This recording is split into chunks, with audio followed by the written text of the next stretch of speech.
All right, y'all, so I am back with another video. If you are watching for the first time, welcome in. Take a look around, look at the other videos.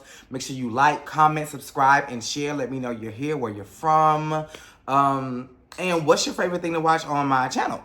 If you're returning, welcome back. I don't want to hear no questions. I don't want to hear no concerns. I don't want to hear no gripes, okay? It's only been 7, 8, 9 days, okay? It ain't even been a full 2 weeks. Yeah, girl. A bitch has had a full life, okay? And a lot has happened. We can get onto that in my podcast that has returned. Oh, well, it hasn't returned yet, but it will be returning April 1st. So that's next Tuesday.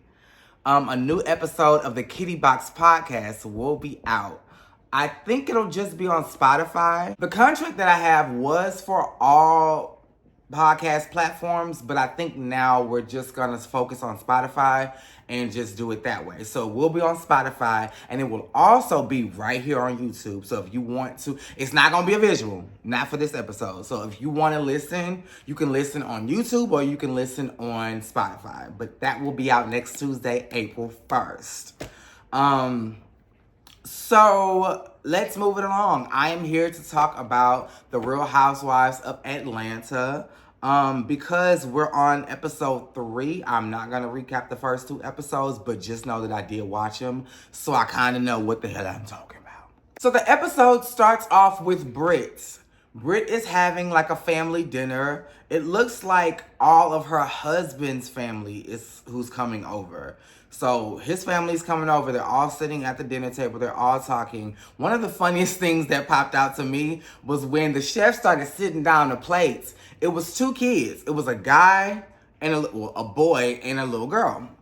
Well, an older girl. She wasn't a little. And that boy leaned over, looked at her plate and said, "You got a lobster tail. Don't you think that's kind of fancy?" Bitch, I don't know if him saying that was the funniest part or her reaction. Because when he said it, she was like, bitch, like, even if it's not our norm, what you not finna do is try to goop the kids and try to get a lobster tail taken from me right now, bitch.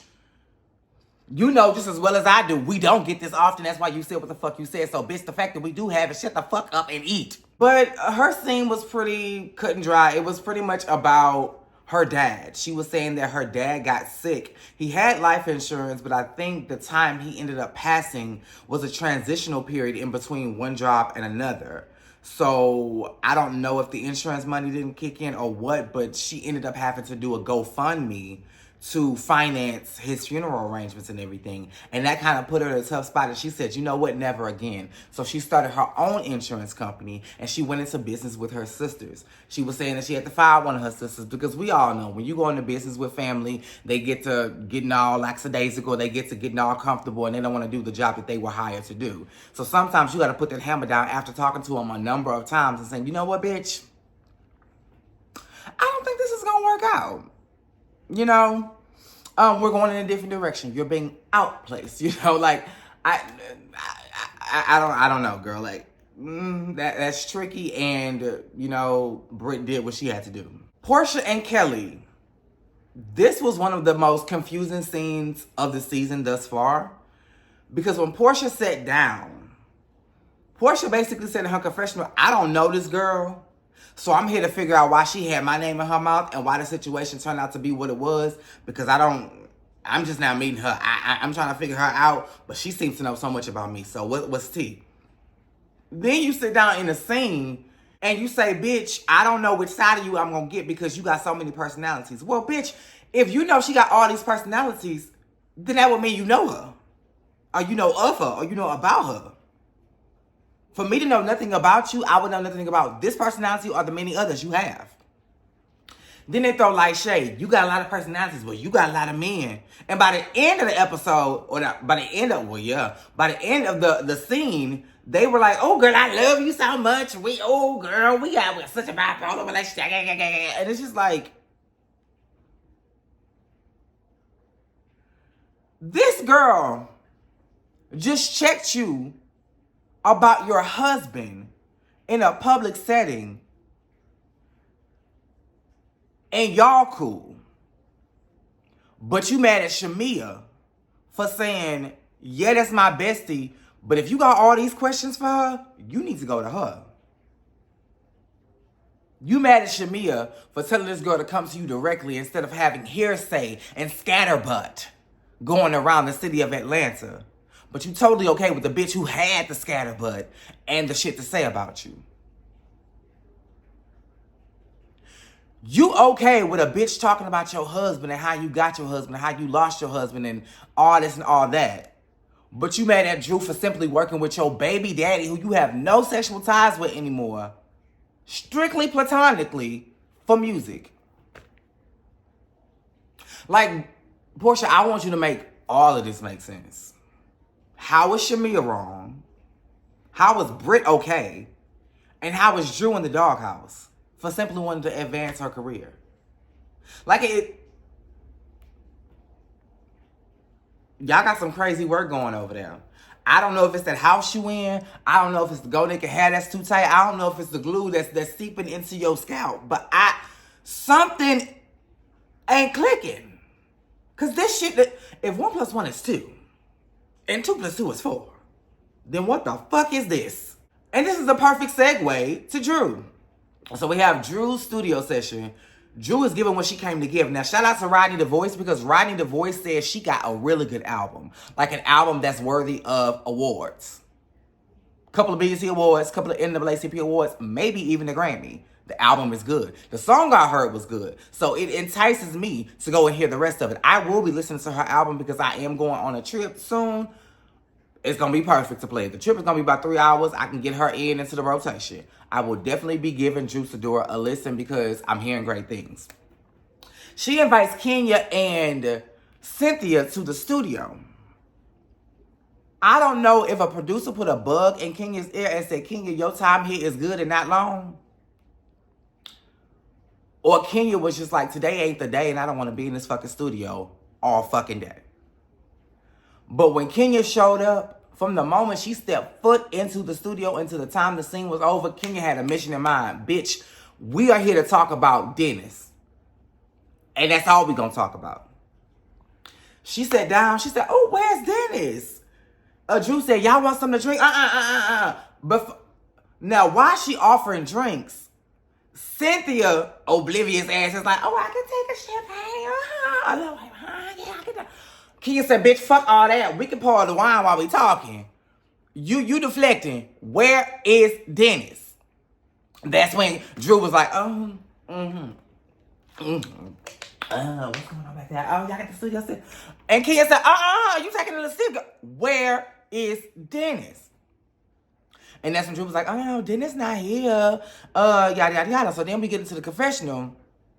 And I guess the producer asked her, are y'all talking on the phone, you and Dennis? And she was like, oh, no, we don't talk on the phone like that. No, we don't talk on the phone. Boop, you know Bravo is good for a good receipt, bitch. Soon as you said that and Bravo knew they caught you in a lie, they played the scene of you talking to Dennis with him on speaker. So we knew who it was. But you know what? I was listening to Rodney the Voice's review of this show, of this episode, while I was door dashing last night, and I had a poignant thought. Yes. And if we're playing semantics, she lied. She said she does not talk to Dennis on the phone, and yet she does. But I think what she meant was, I'm not sitting up here, and I don't know if everybody says this or if everybody used to say this, but in Houston, you'll know what I mean. I think what she meant was, I'm not sitting here cupcaking on the phone. I'm not canoodling and pillow talking with this dude like he my man. If it's a phone call, it's strictly business, it's strictly platonic, brotherly, sisterly, businessman, businesswoman type shit. It's not no flirtatious type shit. I think that's what she meant by, no, we don't talk on the phone, because you got to keep in mind that in today's time, if somebody is interested in you and you're interested in them and y'all decide that y'all want to pursue something just to see if y'all really like each other, to make it serious or want to go on some dates, y'all call that stage talking. So if she said, we're not talking like that, I think that's what she's referring to. But because Drew has a history of words not meeting up with actions and timelines not adding up and shit just not making sense, it's almost like you fell into another trap and told another lie. I'm trying to give you the benefit of the doubt because I truly don't know. You could be lying and got caught in a lie. Or you could be doing what I said you was doing and just referring to talking as cupcaking. We don't know. And then, I think it was Cynthia. One of the girls was like, now you wrong, Drew, for not reaching out to Porsha. And Drew was like, but I did. And went down the line of the time she texted this girl, not only trying to communicate, but trying to physically meet up to try to mediate this whole thing and put it to bed before it was even aired, before it was even filmed. It was Porsha that kept canceling and postponing it. Oh, no, girl, I can't make it. And all this and all that. Then, I think it was Kenya that had the nerve. And I love me some Kenya. Now I love Kenya. I could not stand Kenya when she first came on the scene. But now I love me some Kenya. Kenya was like, well, you should have called her. Bitch, I don't owe you no phone call. I don't owe you shit. You my coworker. You're my coworker. And a lot of times, if I want to use your services or involve you in any type of way via your man or your baby daddy into my business, 9 times out of 10, I'm going to want to conduct that conversation in person because we're coworkers and I know I'm going to see you. Which is what Drew is trying to do. Hey, girl, I need to talk to you about something regarding A, B, and C. When can we meet up to discuss? You kept putting it off. Bitch, I'm not going to put off my project because you don't want to talk. I tried to give you that courtesy. You didn't want to take it. So I went on about my business. And I still tried to get your permission and your blessing through your baby daddy. Now, if he didn't convey that to you, that's not my place. That's not my business. That's not my concern. Because I tried, bitch. And you weren't receptive. What I'm going to do, not work with the producer? I don't understand. Now, I mean, I don't know. Because we both work in the same place. Me working on my music and my divorce is my storyline. So, of course, they're going to want to see me filming. Of course. But if your baby daddy is like, I don't know. It's almost like, is the filming, I think the filming is the problem. I think Porsha is saying the filming is the problem. Because at this point, I'm thinking, should every bitch contact you when they want to go get a fucking hot dog?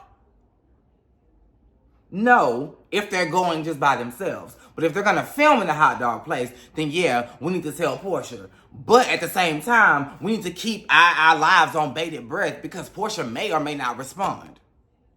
You want somebody to reach out to you, but you don't want to give them the courtesy of a response. Bitch, you don't want to communicate. So why are you asking for communication? Slow down, because you moving way too fast. You got enough to worry about in your current situation, bitch. Holla if you hear me. Shamia. Y'all, I feel for Shamia. I feel for Shamia. You got this beautiful hall. It's not even a home. It's a hall. That's the Sterling Hall, bitch. That's a whole, on my block, that's a whole block, bitch. That's a beautiful fucking house. And she has a beautiful family. But nobody told me the road would be easy. Because it wasn't. Her first child did what it had to do. My mama came through. That second child was a struggle. And I think the issue is the husband wants more children. But Shamia is like, look at what all I've had to go through just to get the second baby, and you want more. I don't know if I have it in me to do it again, even though it was through a surrogate. I don't know if I have it in me to do it again. I don't know if I have enough love to spread around. I don't know if I have enough energy, enough me. Because when Shiloh was going through what she was going through, my other baby had to suffer. And my aunties, not my aunties, their aunties, my sisters, had to step in and play mommy for a minute. You know, I couldn't pick my baby up from school, so they had to do it. I couldn't do this, so they had to do it. You know, I can't stretch myself thin between a husband and 2 kids. And you want more? Maybe we can have more. Just not right now. You know, like, let's give it a moment. Shiloh's still riding the hip, bitch. Like, so let's give it a moment. Let the dust settle. And just see what our options are. Angela. Miss Angela Oakley, I'm so sorry, but the story you're telling about why you and your husband got separated does not make any fucking sense at all. We see you renovating one of your many homes that are not selling. And you get your husband, Charles, to come and help you. I don't know if he's much help because you carried most of the shit in. And then when he got in, he carried one box and was like, shit, you got it. But you started talking to us for the second time about why you and your husband separated. Basically, you're saying that because of his personality and his relationship with the owner of Madison Square Garden, he got banned from Madison Square Garden. And because of him being banned and him not being healed because of being banned, apparently, because I guess that's the picture you're painting for us, you then realize, I can't heal my own husband or walk with him through his healing, even though I decided I wanted to do life with this person, sickness and health, good and bad, high and low, rich and poor. So I'm going to tell him that for the time being, we're going to love each other from a distance and live separately. And now we're back together and we're working on our marriage and things are better than ever. Bitch, who the fuck do you expect to believe some dumbass shit like that? That y'all got separated because he got banned from a basketball or football or arena or stadium, a sports venue. He got banned from a sports venue which had nothing to fucking do with you. And that was so tumultuous for him that y'all had to separate for a while. Notice you never told us why he was banned. Also notice, and shout out to Writing the Voice because this is where I got the inkling to pay attention, that when she described her lineage of children, I got 2, he got 1, and we got 1. So maybe when he got 1, it was right around the time of y'all getting married and him being banned from MGM. Or Madison Square Garden. MSG. So, if you not gonna tell the truth, or and I never use her words. In the words of Monique, if you not gonna name names, keep it on the playground. Because, bitch, we ain't got time to play Clue to figure out what the fuck you really trying to say, bitch. Either say it or don't. We went through a whole lot. It affected our marriage. And we had to separate for a while and we back together and we good now. You don't have to give us details that don't even make sense because you giving us A, F, and P. Bitch, we got a whole lot of letters in between that we need in order for this to make sense. Because it's not. Drew meets with her lawyer. So the lawyer was like, hey, Drew, you so busy. You know, I don't see you a lot. And Drew was like, thank God I'm working. Bitch, did y'all hear the lawyer? Thank God. Bitch.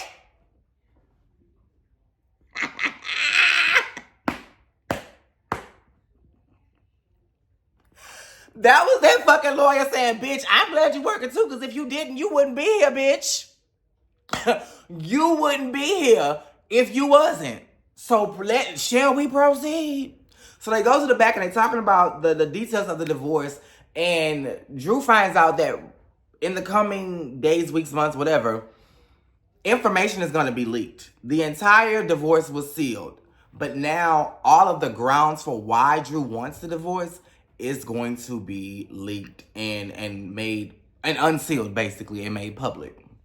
Drew crying, my God, my kids, my kids, my kids. That lawyer looked at her like, bitch, you already late. And you're already here with a goddamn suit on with a bustier patch to the left titty. Bitch, wrap up them tears. I got a whole nother session in 15 minutes, and we got to get you and this camera crew the fuck out of here and me on mic so I can talk some real confidentiality with some other patients or other clients. And understand that, bitch, I got this. You chose me for a reason. And at the end of the day, even though your kids may find out and be affected in some way, it's only going to show Ralph in the truest form of light. It's only going to disparage him. And that ain't your fault. Everything that Ralph did to you, Ralph chose to do to you. And we been know Ralph been doing it. And we been knowing that Ralph been choosing to do it.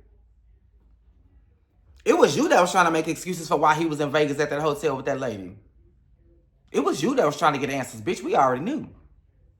And probably so did your children. Because a lot of y'all do not realize that y'all kids are smarter than y'all motherfucking think, bitch. Y'all kids are not dumb. Y'all kids are not dumb. And do y'all really think that y'all kids know y'all on a show on Bravo, and that it happens to be Housewives of Atlanta, and they not watching it? How can you ban your kids from watching something so public? They're gonna see the clips on either TikTok, Instagram, Twitter, or they could just watch the fucking show. What makes you think they don't know? Just because they're not telling you? Baby, do you have no experience? I don't even have, well, I do now.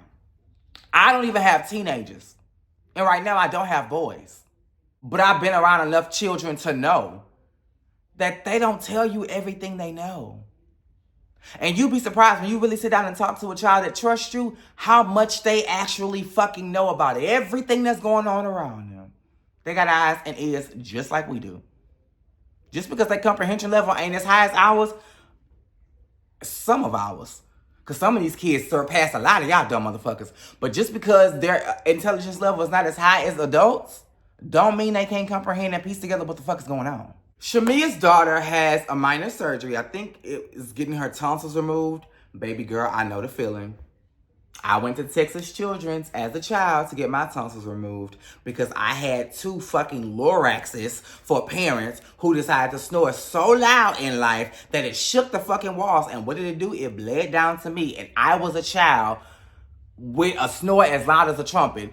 Have y'all ever listened to September by Earth, Wind, and Fire? That trumpet at the beginning of the song, that was me. Da-da-da-da-da. That was me snoring, bitch. So I think at like 6 or 7, the doctors and my parents collectively decided, bitch, we not finna put him through this. And my boyfriend better thank his lucky fucking stars. Because he say I snore now, but bitch, at best, I breathe loudly. I do not fucking snore. But yeah, and if I do, bitch, I'm tired. Let me be. Okay? So, baby girl went to get her tonsils removed. And it was just so cute to see the concern and the anticipation of the parents. Shamia was trying to film, but you could tell she was fucking nervous too. And the daddy wouldn't even sit down. He was just like, I just need to stretch. That's your baby girl, baby. It's okay. It's okay. My oldest niece, my first niece, is 23 years old. And if she got a baby, and if she or the baby got something going on, I'm the same way. Because that's my baby. And tell me that it's not. Especially because my brother ain't here. Bitch, please. Her and the rest of her siblings are all mine. My sister-in-law just had them. Those are my kids. Porsha and Diane sit down at I guess it's a foot spa, but nobody was really getting their feet worked on. It showed their feet, but when it showed Porsha getting her feet done, but then when the camera gave a full body image of Porsha, she was sitting with her feet in the seat. So did it already happen? I don't know, girl. But they were sitting and talking about the divorce from Simon. Blah, blah, blah. We've already heard it. Girl, the tears. We've already seen it. I think the part that tickled me was she said the custom in his nation is to reach out to the family when you're going through a divorce, and the family fights for the marriage. She said that she said she reached out to the family and they said, nah, bitch, we good.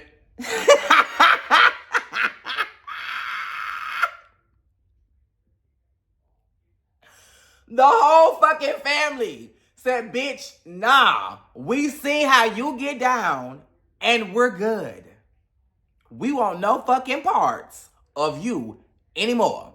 So poof, la boof, bitch. Don't, now poof, pow, be gone. We want nothing to do with you, ho. Be gone. Then they started talking about Shamia. Diane, I don't talk about mothers a lot.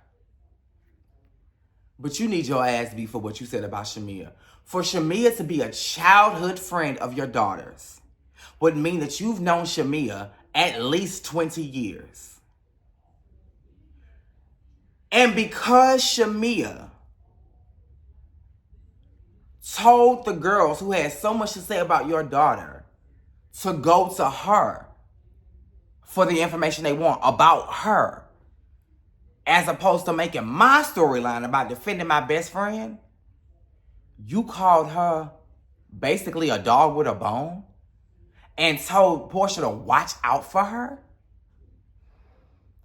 Bitch, I know y'all making TV, but some stuff is just off. Some stuff is just out of bounds. Some stuff is just off limits. What? But what would I expect? In the words of Erica De Niro, Dirty Diana don't look the way she do for nothing. That woman looked damn good, shape looked damn good, hair looked damn good for a reason. And when a woman is that put together, it ain't so she can get compliments when she walk into the goddamn Publix. Mama is on a mission. And women like that don't really have a lot of morals or integrity. And that fucking showed it right there. Cause bitch, how dare you? How fucking dare you? And then finally, Kelly's Balmain event. Kelly decided to partner with Balmain to do a shopping event to, not sponsor, but to raise money for OI. I forgot what OI means, but it's basically brittle bone disease or brittle bone syndrome. And I think 2 of her 3 daughters or 3 of her 4 daughters had it. And when she told the story about, experiencing OI with one of her daughters, it was tragic. She said she took her daughter to the doctor and they assumed that she was being abused. So for about 30 days, they kept Kelly and the baby in the hospital and had police officers guarding the door. Only to find out that Kelly was never abusing her daughter and that it was OI.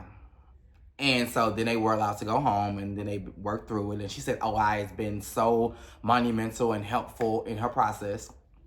And so she wanted to raise money. Okay, before I get into the minutiae, 10% of the proceeds went toward OI. So that means if y'all raised $30, $3,000 went toward OI.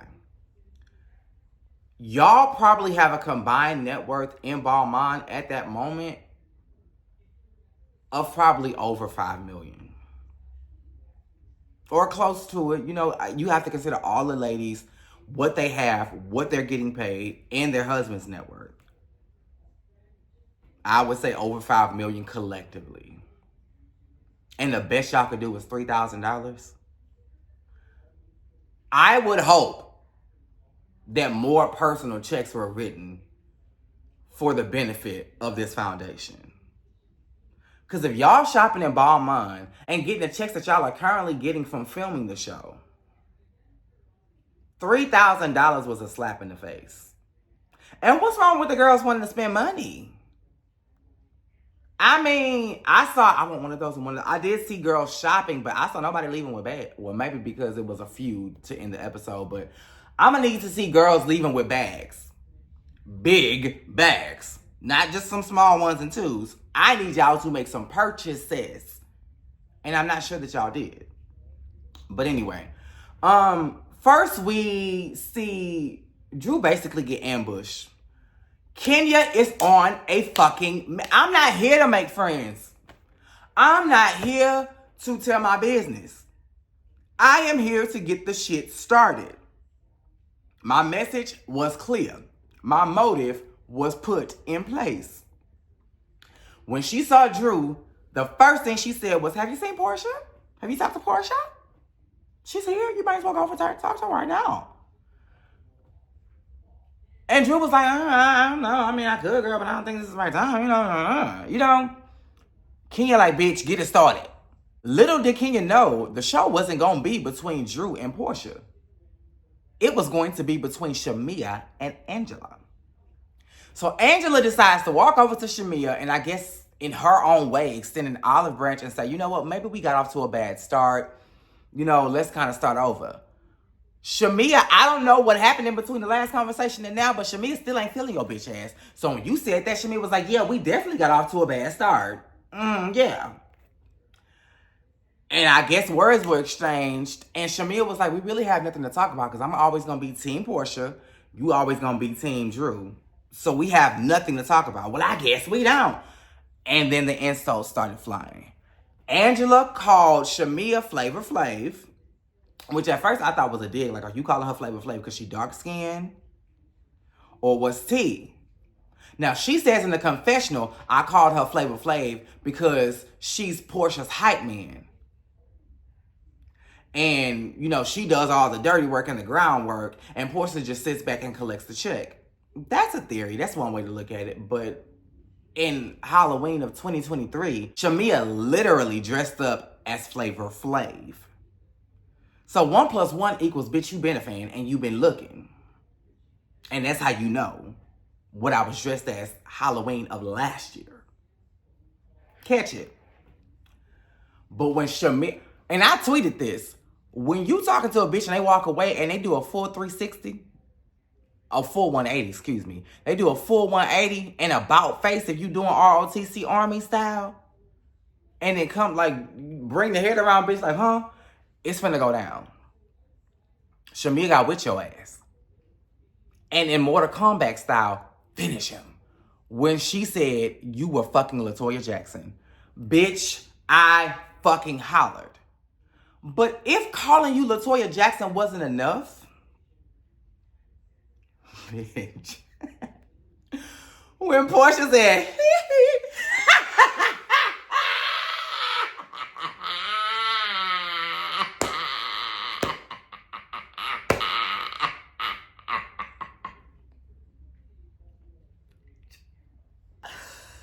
I was done. And before I could get myself together from the he, Shamia said, bitch,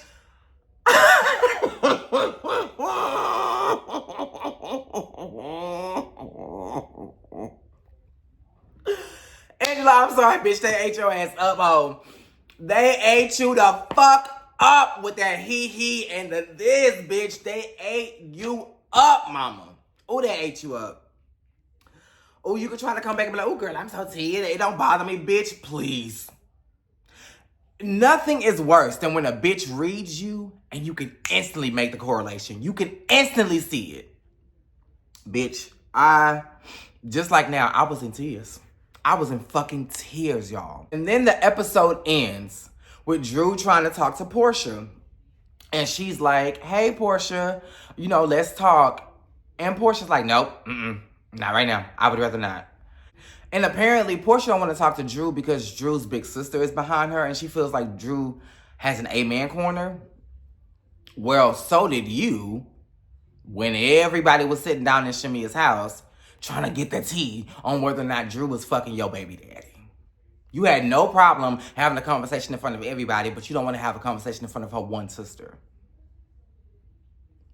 It's giving procrastination. It's giving deflection. It's giving I want to flesh this thing out to be my entire storyline. So, bitch, there is no way we're going to have a conversation right now and hash it out because we're only 3 episodes in and I won't have shit to talk about for the rest of the season other than my marriage, and I don't want to talk about that.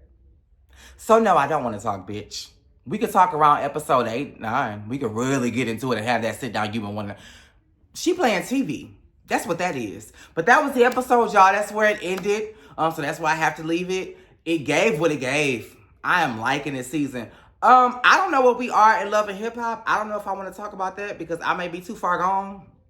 Where are we? Which one is new? Is it Miami? Is it Atlanta? Are they even still doing Hollywood and New York? Y'all let me know what's going on with Love and Hip Hop, and I might jump in and give y'all a little 1-2. But don't be mad if I jump in mid-season and I don't know what the hell I'm talking about. I'm just letting y'all know. But thanks for watching. I love y'all so much. And until next time, and this is for you, Diane, bitch. Same place, same time.